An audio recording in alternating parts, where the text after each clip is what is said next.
तो आज हम जिस शख्सियत पर बात करने वाले हैं उनके बारे में एक बड़ी दिलचस्प बात कही जाती है कि जो 2011 वर्ल्ड कप जीतने वाली टीम थी उसकी नींव उन्होंने एक दशक पहले ही रख दी थी।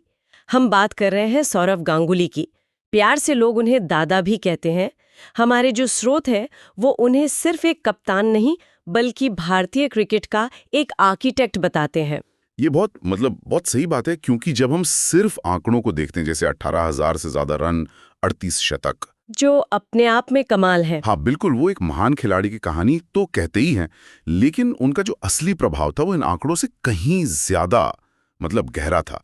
स्रोतों के मुताबिक गांगुली से पहले भारतीय टीम को अक्सर अच्छे मेहमान कहा जाता था, जो विदेशों में जाकर आसानी से हार जाते बेचारा। बिल्कुल। उन्होंने इस पूरी की पूरी मानसिकता को आप कह सकते हैं जड़ से बदल दिया। और ये बदलाव लाने से पहले वो खुद एक वर्ल्ड क्लास बल्लेबाज थे। अक्सर उनकी कप्तानी की चर्चा में उनकी बल्लेबाजी कहीं छिप जाती है। 1996 में लॉर्ड्स में अपने पहले ही टेस्ट में शतक लगाना, वो तो बस एक शुरुआत थी। बिल्कुल, और वो सिर्फ टेस्ट की बात नहीं थी, वनडे में भी सचिन तेंदुलकर के साथ उनकी सलामी जोड़ी को तो आज भी दुनिया की सबसे खतरनाक जोड़ियों में गिना जाता है। हाँ, वो दौर ही अलग था। और बल्लेबाजी की बात करें तो हमारे स्रोत बताते हैं कि विशेषज्ञ आज भी उनके कवर ड्राइव की टाइमिंग को एक बेंचमार्क मानते हैं। उनकी तकनीक, वो गेंद की पिच तक पहुंचकर उसे ड्राइव करते थे, जिससे उन्हें एक गजब का कंट्रोल मिलता था। ऑफसाइड पर उनसे खूबसूरत शॉट्स खेलने वाला बल्लेबाज उस दौर में शायद ही कोई और था। तो एक तरफ वो टीम के सबसे बड़े बल्लेबाजों में से एक थे और फिर साल 2000 में उन्हें कप्तानी मिल जाती है, और वो भी ऐसे समय में जब भारतीय क्रिकेट मैच फिक्सिंग के संकट से जूझ रहा था, टीम का मनोबल पूरी तरह से टूट चुका था। तो उन्होंने इस बिखरी हुई टीम को कैसे संभाला? देखिए, यहीं पर उनकी लीडरशिप का असली इम्तिहान था। उन्होंने आते ही कुछ बड़े और कड़े फैसले लिए।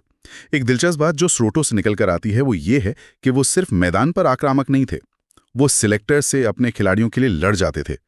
उन्होंने एक ऐसी टीम बनाई जो ऑस्ट्रेलिया जैसी टीमों से आंख में आंख मिलाकर बात करती थी। वो स्लेजिंग का जवाब स्लेजिंग से देने में विश्वास रखते थे, जो उस समय भारतीय क्रिकेट में एक नई सी बात थी। और लॉर्ड्स की बालकनी में वो टी-शर्ट लहराने वाला वाकया, वो तो शायद इसी आक्रामकता का सबसे बड़ा प्रतीक है ना? सही कहा।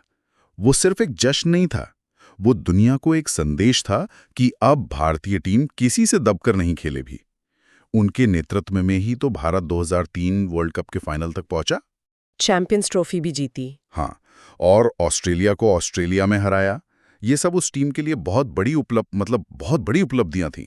उनकी विरासत का एक और बहुत बड़ा हिस्सा है युवा खिलाड़ियों पर भरोसा जताना।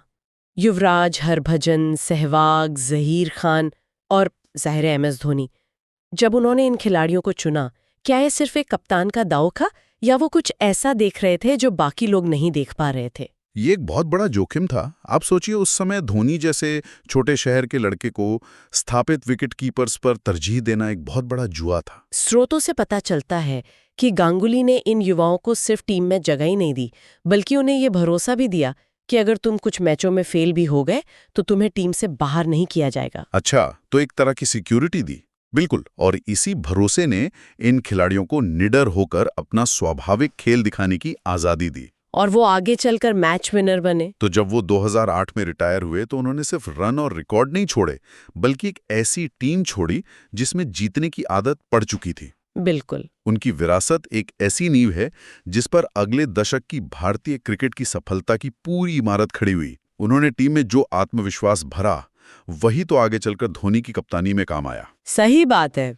और इससे एक बहुत अहम सवाल मन में आता है कि अगर सौरव गांगुली ने उन युवा खिलाड़ियों पर वो भरोसा ना दिखाया होता, तो क्या भारतीय क्रिकेट का अगला दशक वैसा ही शानदार होता जैसा हमने देखा?